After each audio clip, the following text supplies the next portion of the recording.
కోసం, తన ప్రజల భద్రత కోసం, తన ప్రజల దీవెన కోసం, తన ప్రజల దీవెన కోసం, తన ప్రజల దీవెన కోసం, తన ప్రజల క్షేమము కోసం, తన ప్రజల క్షేమము కోసం, తన ప్రజల భద్రత కోసం, తన ప్రజల దీవెన కోసం, తన ప్రజల దీవెన కోసం, తన ప్రజల దీవెన కోసం నిబంధన పలకలనిచ్చిండు ఆ దేవదేవుడు, తప్పక పాటించానన్నాడు ఆ దేవదేవుడు.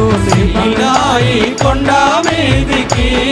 మాయమ్మలార దేవదేవుడే దిగి వచ్చిండు, మాయమ్మలార దేవజనుడు మోషేను పిలిచి